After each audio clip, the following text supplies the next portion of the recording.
Well, Jen, welcome to the Awesome Marriage Podcast. Thank you so much for saying yes and being here today. I'm excited about this. I know it's going to help so many people. So thanks for being here. Oh, well, thank you so much for having me. It is absolutely my privilege, my honor. I just think the work you're doing is so incredible. So I was very honored to even be asked to come on. So thank you for having me. Well, thank you. And today is also a big day for you. The day we're recording, your newest book comes out, and this is launch day. And tell us just a little bit about it. Well, it is an exciting day. It is called Milspouse Matters, Sharing Strength Through Our Stories. And it's sharing stories of military spouses across the generations, widows from the Korean and Vietnam era that I was privileged to interview at the Air Force Enlisted Village where they live, and then modern day spouses. So about 17 different stories, and then a whole lot of my own story. So kind of a behind the scenes peek into military life. And the goal is to strengthen, encourage, give hope to today's military spouse that they can do it too. They're not alone. Absolutely. And so many of the experiences we share are so similar across the generations. Things that the widows said from the Vietnam era are the same things we're going through now. It's just different technology, different, time. Sure. But no, I'm excited for you on that. I know that's going to help a lot of people too. There's nothing, we relate so well to other people's stories, and it's encouraging, and it helps us, and certainly help us know that people made it through some things that we're going through at that time. Right. And so Right. I'm excited for you about that. Thank So you. let's just kind of jump in, and you tell us a little about your background and your experience as a military spouse. Well, I grew up in New Mexico near an Air Force base, and I had friends whose parents were in the military, but I really didn't have any idea what that meant. It seemed like people that came to that base kind of homesteaded is what it was called. They'd be there for years. So I thought it was just kind of another job. And so I met my husband at church. After the summer after my senior year in high school, I was going to leave for college to this Christian college in Oklahoma. He was at his first assignment there, and we met, and I just thought, this is something different. I don't even know how we knew. We were so young. And so I changed my plans, went to school locally. We got married my second year of nursing school. We were little bitty babies. We were 19 and 22. Oh my gosh. And so here we are 35 years later. We lived all over the world. We had 13 different assignments. We raised 4 kids, went overseas and back multiple times, went through deployments, including Iraq and Afghanistan, kind of weathered all of that. He served in the Air Force for nearly 32 years.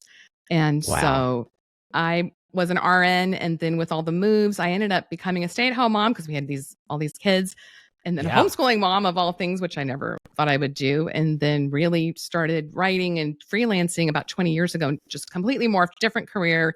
I work in content editing, obviously podcasting and writing. So who I was when I was 19 is very different than who I am now. So as we all are, right?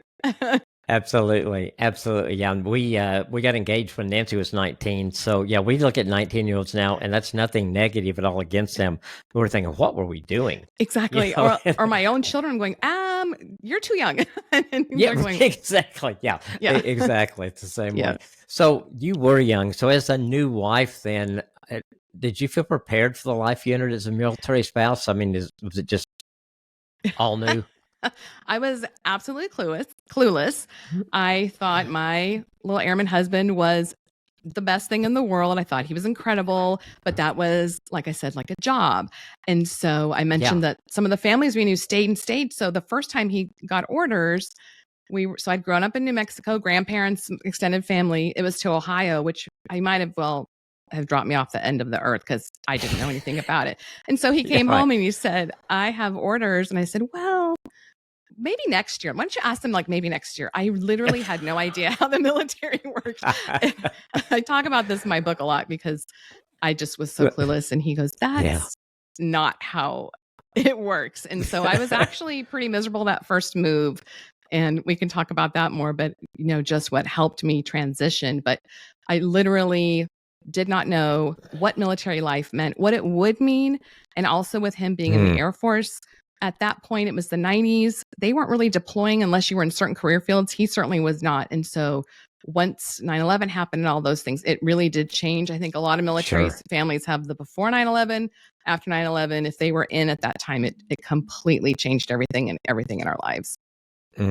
Wow, that's amazing. So let's talk about that. How did you navigate that initial transition, moved away from family for the first time ever. Yeah. Mm-hmm. Yeah. So yeah. your first was going to be to college, and you didn't do that, and now it's Ohio. Yeah. So how did you get through that? Well, we rolled into Ohio in January. It was freezing cold. I had never been so cold. And, I'd grown up in the desert Southwest. And I will be honest that I completely leaned into the misery. I was so homesick. I thought, if I keep looking back, if I kind of hang on to this, maybe we can go back. I think there was some part of my mind, maybe I could go back. And it's not realistic, of course. Mm-hmm. And a big reality check came. My husband realized how homesick I was, and probably a couple months into our move, he just asked me very bluntly, "Do you just want a one-way ticket home?" And that was a big reality check. It was not said with any malice. He didn't know what to do. And so, Sure. being so young, by this point I was about 21, because he had stayed in New Mexico for a couple years and then we had moved. I just knew that I had to make a change or I was going to lose my marriage. And that was a big, big wake up call for me. And I look back and I'm still astounded that we kind of knew if we didn't cling to the Lord and really cling to each other, we were not going to make it. And honestly, probably moving was the best thing that could have happened, because I don't know that we would have made it through if we had had all of this family and friends and support to fall back on, which sounds a little backwards, but I think for my personality, us leaving was probably for the best. Was good. Yeah. That's amazing. Where was your husband from? He was from Georgia. Was he a military family? Had he been was he in a military family at all? His dad was in the Army. I mean, so he was retired Army. So he kind of had a better feel for, what it entailed. Than you did, but you were just walked in had no idea what was getting ready to happen. I would love to say I just bloomed where I planted right away, and I just did not. It was a process. So if anybody's listening and they are going through that, that's very normal. And especially when you grew up like you did in the same place all the time, and people that you loved you and trusted, and but I think that decision you made is something I see other people have to make for different reasons. But at some point you got to make that decision. Are we going to make this work? And if we are, we got to put God in the middle of it, because we don't really know what we're doing. We're just saying we're gonna make it work, and I'm not gonna take that one way ticket back. Right. It was tempting. Yeah. For a moment. Then I just looked at him. He was so hurt. And so we were just both kind of lost in realizing, and it didn't happen overnight. It was a process for sure of growing together and realizing the marriage needed to be a priority. We needed to plug into community. I needed to find some friends. He could not be everything and everyone to me. And I think that was part of the problem. That is a lot of pressure. And nobody can be that for their spouse. And so I had to come out of my shell and realize I had to figure out how to meet people. We needed to find a community for me. In fact, the first women's thing I ever went to, he drove me and he sat in the foyer waiting for me. I walked, and I just wasn't used to having to make friends or put myself out there. And so I was at this big church at this women's event.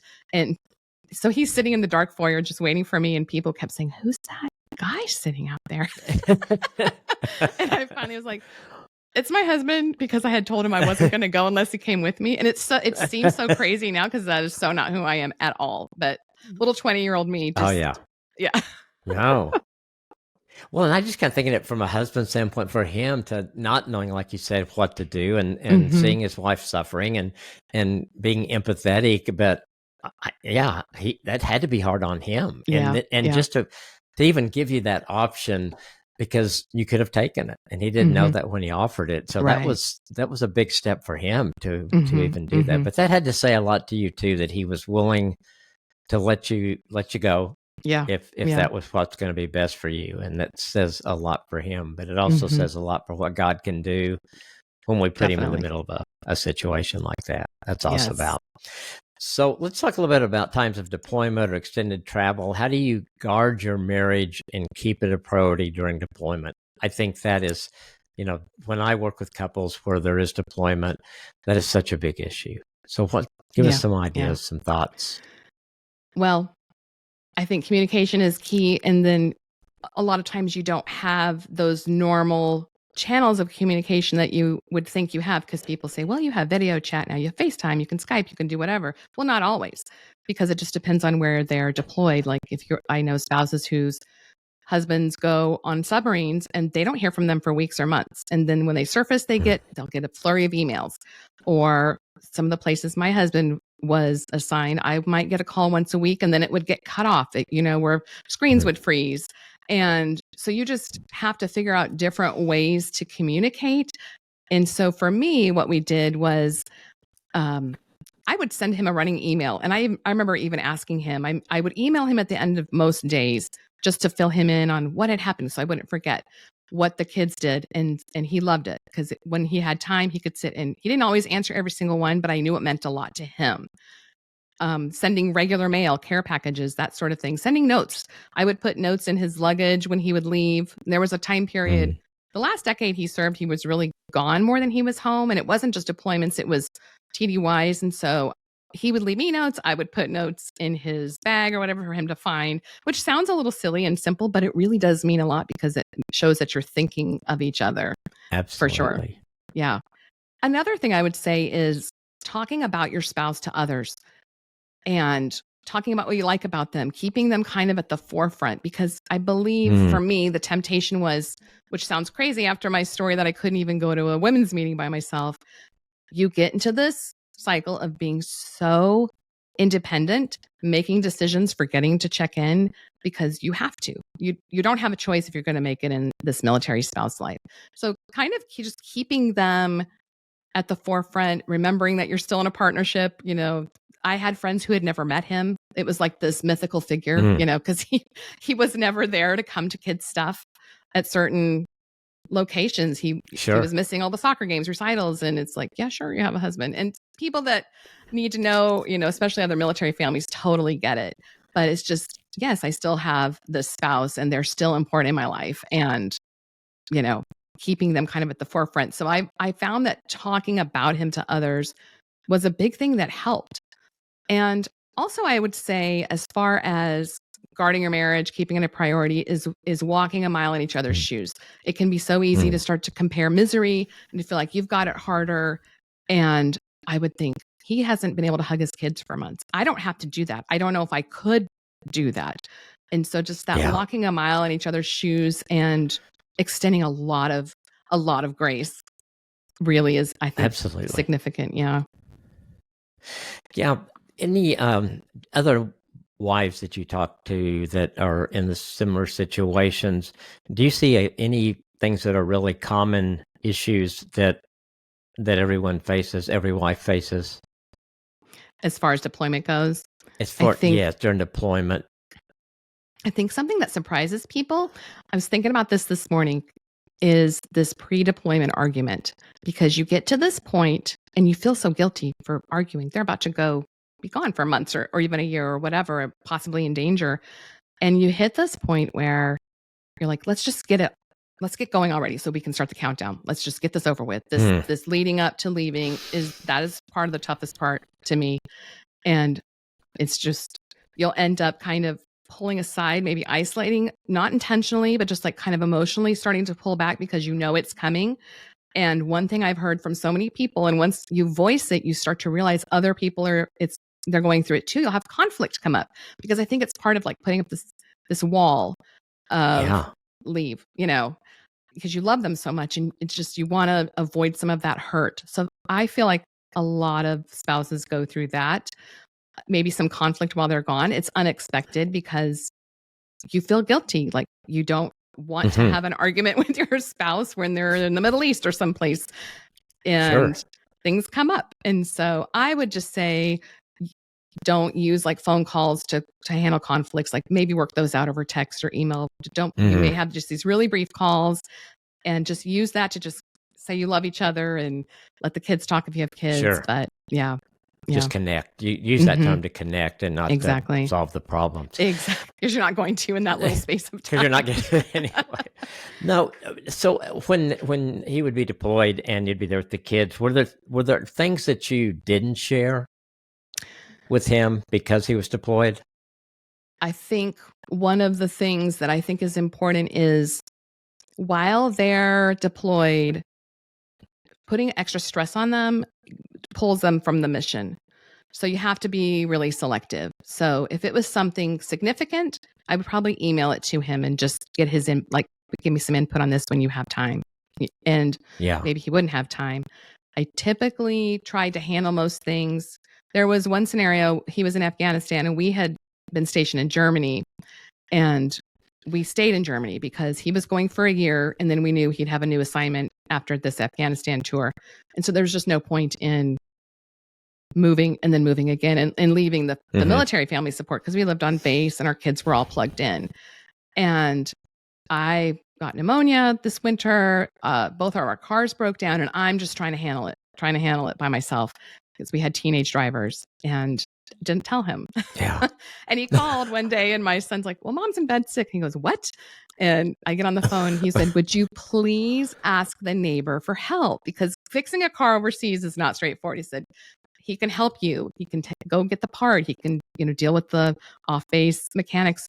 And I was so stubborn. Yeah. And I finally just kind of hit the end of myself where I had to, Yeah. Yes. What about I don't know what you call it, reentry? When reintegration. he came back, yes, reintegration.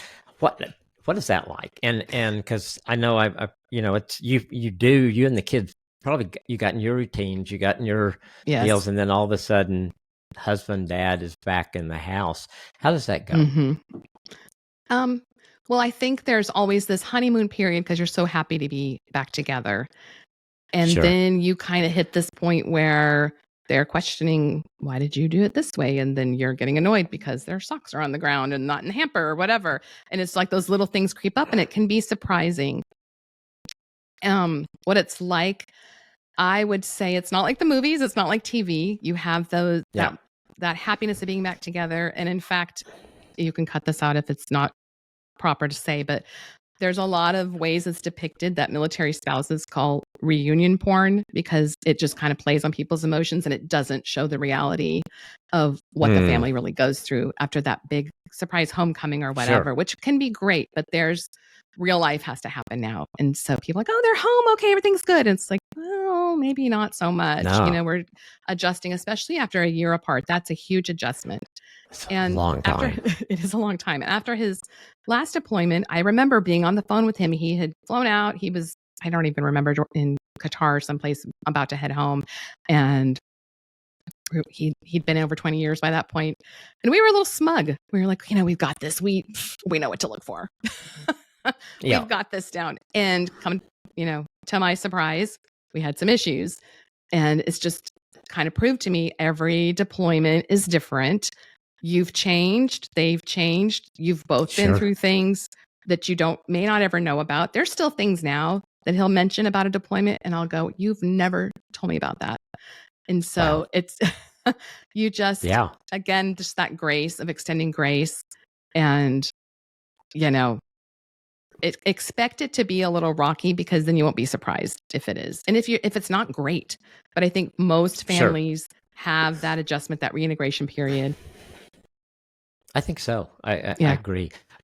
What about the kids? Did you see in them during times of deployment and dad coming back and leaving, how it affected them? Any wisdom you could give as a mom that how to handle that with your kids? And you had 4, so they probably were all different, maybe in the way they handled it. Absolutely. And they're all grown now. They're in their late 20s and early 30s. Things have come up now that I didn't even realize was an issue. So I think, again, it just depends on the child, just like it depends on the marriage. I felt like each deployment, one of them would really have a hard time. And so maybe the other ones felt like, well, maybe I can't because this one's falling apart. Or they were very protective of me, especially my older 2 sons. I think I see that now, that they were trying to be protective of me. And maybe I shouldn't have let them do that. They were teenagers on the last one. They were like a senior and junior in high school, but you just do the best you can. I think with the kids, there's so many really, really good resources there. I can recommend a couple. There's a organization called Comfort Crew for military kids, which I highly recommend. They send little care packages to the kids. Trevor Romaine is this amazing speaker cool. that connects with kids, and he travels all around and does these big, like,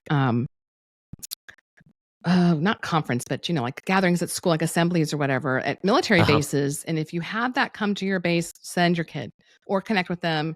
There's just so many supportive agencies for kids now. And then there's free counseling through Military One Source. I think if you see that your child is struggling, they may not want to tell you what it is because they don't want to add more stress. So I think you can get, they're called Military Family Life Counselors at every base. It's free. It's confidential.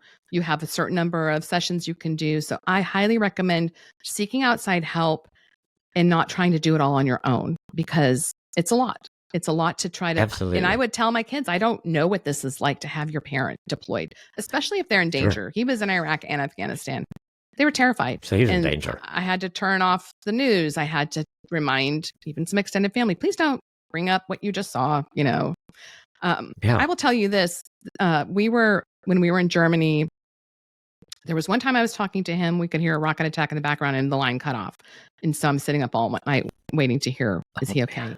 There was another time we were driving home from the commissary. I had 2 of my children in the car. And so Armed Forces Radio is there, and Armed Forces Network was the only TV radio for, English speaking military families. And they cut in with this live thing that Kandahar, which is where he was under attack.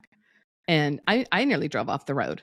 He was not in a combat position. He was a command chief. He was helping troops. He was traveling a lot, but he was not a combat troop. So, but we knew they're out and about. They're outside the wire. There's always danger. And so I hear his base is being attacked, and one of my girls just burst into tears. I just kind of pulled over on the side of the road and had to get myself together. And we all prayed and went home. And I think it took over a day for me to hear from him that he was okay. And that was not a good day. Let's just be honest. Oh man, I bet. Yeah. So they've been through a lot. And I think now I wish that I would have maybe connected them with more outside people because I felt like they were doing okay for the most part. We had really great pastors and they had really great youth leaders that stepped in to fill those gaps. And I was so grateful for that. And hindsight is 20/20 with your kids. You always think you can do something better, right? Exactly. Yeah. But no, I think I love that you said that there are resources there and to take advantage of those. Don't try to put all of that on yourself. And I think with kids, I think some kids, something's going on, and other kids you just don't because they don't talk about it. They just don't show it. And so to have those resources and use them are really, really, really good. Yeah. Those 2 instances you said had to be pretty scary and difficult to go through for sure. Right. And we knew there's no guaranteed outcome because we had known people that had been killed or active duty that had died. So you don't know. You can't even tell your kids, oh, it's going to be okay. You just don't know. So that's a whole level of trusting God of whatever happens, you're going to be there with us. And Sure. And the kids, they don't know either. It's you can't tell them something just to make them feel better. Right. You got to help them deal with the reality, depending on their age and what's age appropriate. I'm sure, like that. Anything else that you can think of that you feel really helped your marriage those times when you were separated, when there was limited communication or no communication? You mentioned times that could be there. What helped you during those times? I think having a really strong faith community, people in my life that checked on me, that could sense when I was not doing well. And I had friends that would kind of compel me to come over. And, I didn't want to. I would have rather stayed home. And so that was huge for me. And I think the military community is so supportive, especially if you're living on base. People just get it. I think for Steve and I, a lot of times, pick a book or a book of the Bible or scripture to memorize together. Do it, you're not going to do it together, but you're separate. And then you can come back together and talk about it, even if it's not until after the deployment. But you kind of know that they're also reading or dwelling on the same thing as you are. That's really helpful. knowing that you're praying for each other every day. And that's huge. I mean, if you're not getting up and getting in the word and praying every day as best you can, that is huge just for mindset and giving those fears to the Lord, because it's not easy. It's not an easy time, even if they're on, quote, just a deployment where, maybe it's not a war situation. It's still a separation. It's still something. It matters. Yeah, and I think just acknowledging that this is something that is affecting us, and what's the best way to handle it. I love that you said that about reading the Bible, or maybe Bible plans together, or something where you're reading the same thing, and that Steve's reading the same thing you are, and that you maybe can communicate through email or when you talk about things like that. And I think God just uses that connection and praying for each other, that you feel something there, I think, and you feel God's presence. And no, God's not telling you that everything's going to be perfect, but you do know that He's there, and how important that has to be. Yeah. Prayer is so powerful.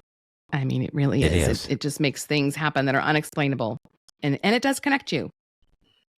Yes. How can you be mad at somebody you're praying for, right?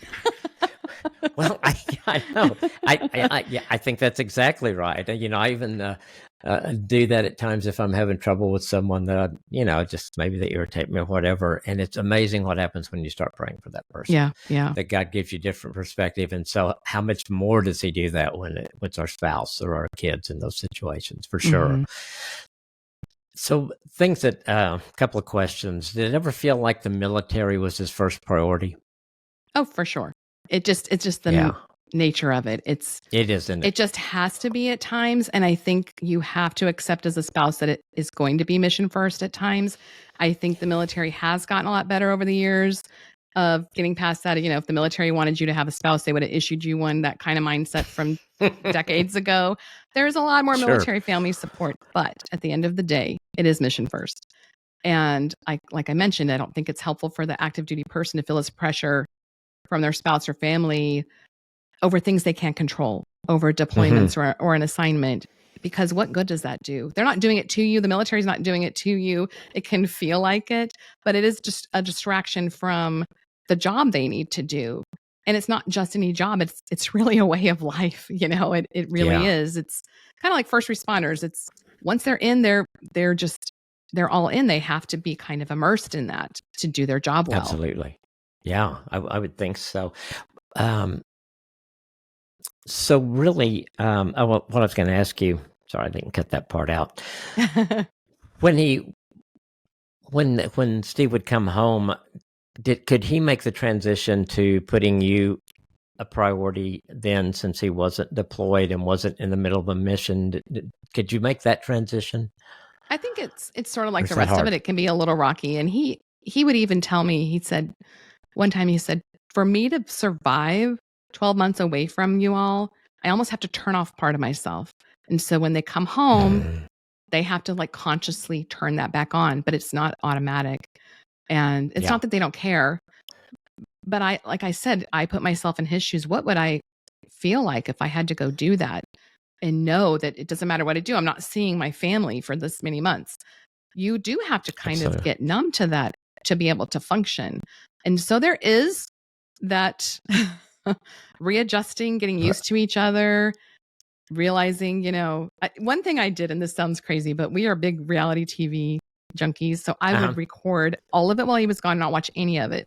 So just having those moments of normalcy, no pressure. We're not trying to go on this big vacation. It's just we're at home watching the season of Survivor or whatever, and kind of just reconnecting over little ways, or taking a walk, or things that we really missed.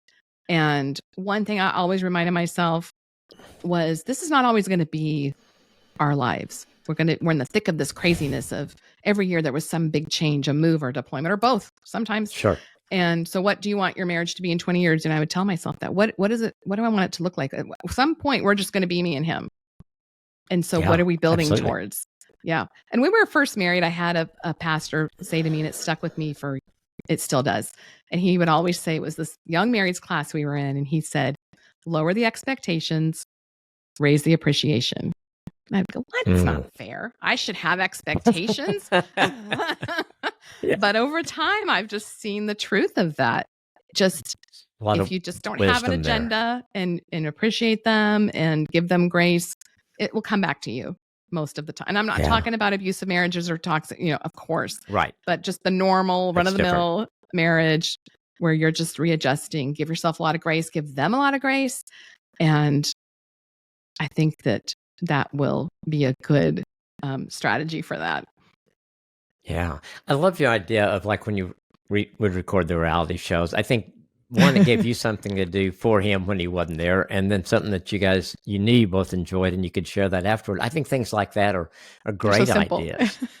and it's so simple. Yeah, just record. Hit record and save them, and then you watch them, you come back. But it gave you a way to connect with him on something you both enjoyed. And that I would think that really had to help during the reintegration period. Yeah. Well, I would also say I would say really protect your time on that reintegration period. In-laws can wait. They just can, unless the active duty person really wants them there. But we just knew, especially the family of 6, we needed those days and weeks to get readjusted to each other.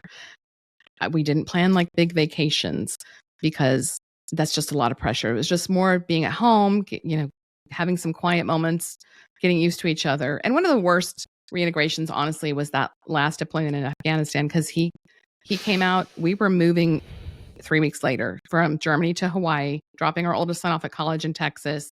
I landed in Hawaii and I was like, just shell shocked. It's like, what? This is just too many transitions. And again, he'd been in over 25 years. And I thought, I should have this. And I'm sitting in a hotel in Waikiki Beach, absolutely miserable, thinking we're so distant, and forgetting that we're still in the midst of this reintegration period, even though the military had thrown this other stuff on top of it. And we had to figure out a new way after that deployment. It's different every time. I think that's really good to know that you don't get it down. It's not like 1, 2, 3, and we do this every deployment and everything's great. Everything's different. Well, your kids are different ages. Right. Your marriage is in a different stage each time, and you have to realize that. And I think just what you're saying about being realistic for the reintegration has got to be good, because I would think there could be some unrealistic expectations that people might have, and all those kind of things that can make it more complicated instead of what you're saying, just kind of go with it and do the things that get you back where you want to be, but it's not going to happen day one. Yeah. And I hope that doesn't sound depressing. I just think facing reality that they are coming out of something that's significant, and so are you. And you love each other. You're so happy to be together, but you just have to give it time. Yeah. And I think it's like anything else that we do that's really valuable. It just takes time. A relationship with God grows over time. And I think a marriage does that over time. And the same thing would apply to reintegration, that yes, maybe like you were saying about, we're not going to be in this forever, and we're going to just be the two of us at one point, to know that, yes, we're going to do reintegration right. And it may be hard, but it's going to pay off in the long run for us, and being willing to do that, because we get impatient. Oh yeah. yeah, definitely. Come home and love me like, come on, let's go. Like, let me give you my list and just do that, and everything will be great. Yeah. I don't think deployments get easier. I think and people will ask you, doesn't it get easier because you've been through this so many times? And you go, in some ways, yes, because I have more tools that I know about, more resources. I know I've done it before. I can do it again, but also no, because I know what's coming. And so there's that feeling of dread. So it's just this mixed bag, like anything in life. But I think younger spouses they may be surprised how hard that reintegration period is. I think seasoned spouses know what's coming and just hope for the best. But just know that it's very, very normal, I think, if military spouses out there listening. Well, maybe to find a mentor, a lady that's been through it, to walk with you if this is your first deployment. Right. Absolutely. Do like that. Yeah. What about someone's listening today and they're struggling? Maybe he's deployed. Maybe he's just got back or getting ready to. What would you say to them? Well, my heart goes out to you, because I know how hard that can be. And it can feel like you're failing because I had a friend say, being in the military, it's almost like their get out of jail free card, because anything they're doing is so much more important than anything you're doing. You're talking about national security. And so you can almost feel like guilty for having some thoughts about this, or some anger, or needing something from them, because it just doesn't feel like it's as important. But I would say, go back and remember why you fell in love in the first place. That's important. That's still that same person. Another thing I would say is, the devil is real. He does not want Christian marriages to work out. And so don't believe his lies. Just don't. Good. Your marriage is sacred. God wants it to succeed. And it's rare that your spouse is always wrong. Take a look at yourself.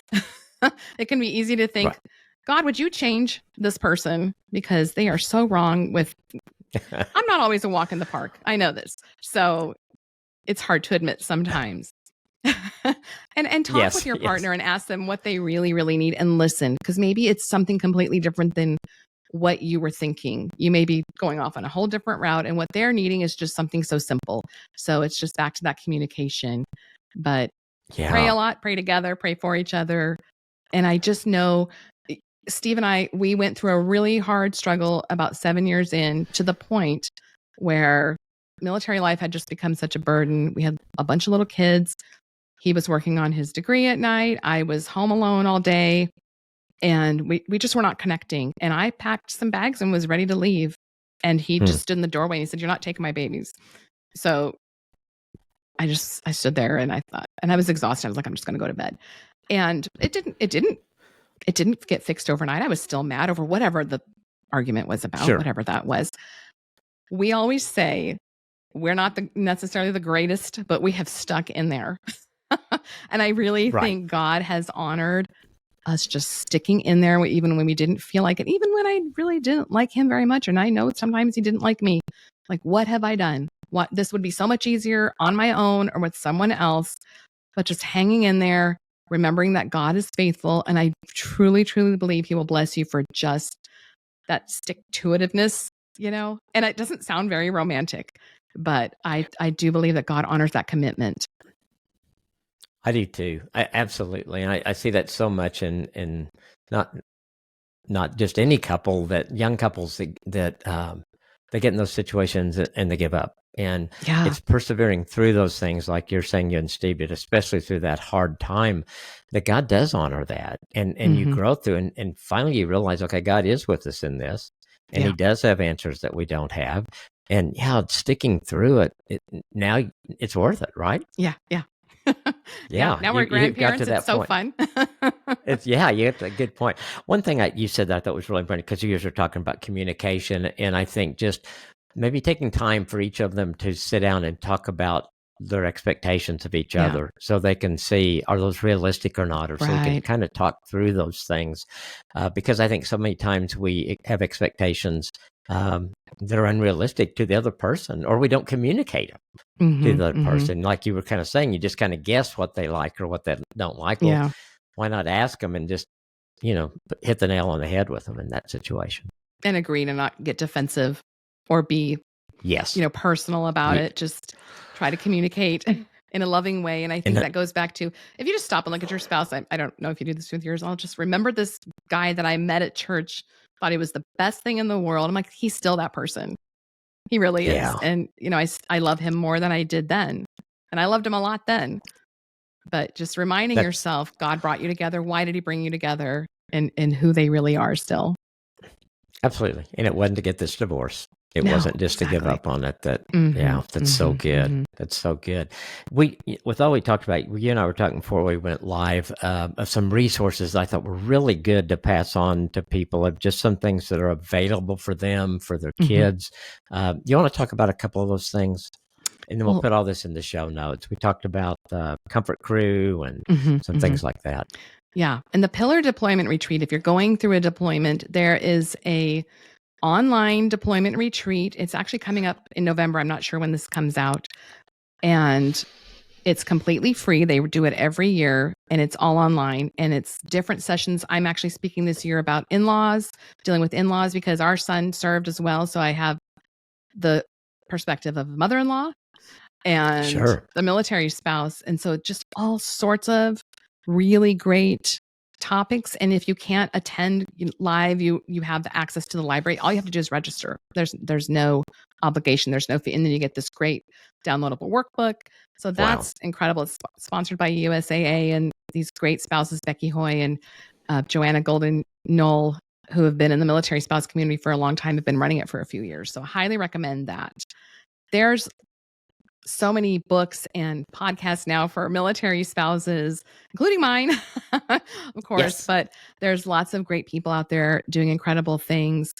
For children, Military Child Education Coalition is a big one I really recommend for connecting with, and they can help guide you to resources. Another one's Military Kids Connect. Military One Source is the big kind of overarching clearinghouse for a lot of those things. If you go to Military One Source, you can find counseling. Comfort Crew is a nonprofit, but they're doing great work as well. So I have lists of a lot of these things on my site as well. So I can go and find some things and give them to you, make sure to link to and mention. Absolutely. We'll link to those. And then obviously, how do people find you? Yes, let's talk about that. Okay. Well, I have a website at jen-mcdonald.com, and I do have Christian military spouse resources. I have just some general resources, PCS Move, military spouse, lots of blog posts. I have 2 podcasts. My husband retired a few years ago, and here I still am because I just love this community so much. And I think as long as there's a need, I will keep doing this. I get to have some great guests on my show from all the different branches and just sharing different resources or their stories. And of course, my 2 books. My first book is a 30-day devotional. I also have on my website a deployment devotional. It's a 5-day deployment devotional that's very inexpensive that you can just download immediately. So I think those are some things that I can offer. And if people are looking for something else and want something from me that maybe is not available, let me know because I'm always open to suggestions. That's awesome. And you said that you want to do a giveaway? Yeah, absolutely. I will give away a copy of each of my books, You Are Not Alone, Encouragement for the Heart of a Military Spouse, and then my brand new book, Milspouse Matters, Sharing Strength Through Our Stories. So I can either do signed copies or if somebody would rather have it like on Kindle, we can do that. So whatever the winner prefers. Yeah. Okay, that'll all be in the show notes, and thank you for that. That's very generous, and I think that's always fun to have a way to get something like that. Last question. Okay. What are you loving about you've kind of answered some of it, but what are you loving about your marriage right now? Well, we love being grandparents. We have 2 little grandbabies, and our one daughter lives a block away, and we have a brand new 6-week-old grandbaby. So it's really fun to see my husband as a grandfather. It's just so fun to see your partner, your spouse through different phases and like, wow, you're really good at this. I really appreciate that. Who knew? I mean, he was a great dad, so it shouldn't be a surprise, but just, he's a great grandfather. I really love how much time we have together. That was a pretty difficult adjustment at first. Not going to lie. That could be a whole nother topic because like I mentioned, he traveled the last 10 of his 32-year career. He was gone all the time.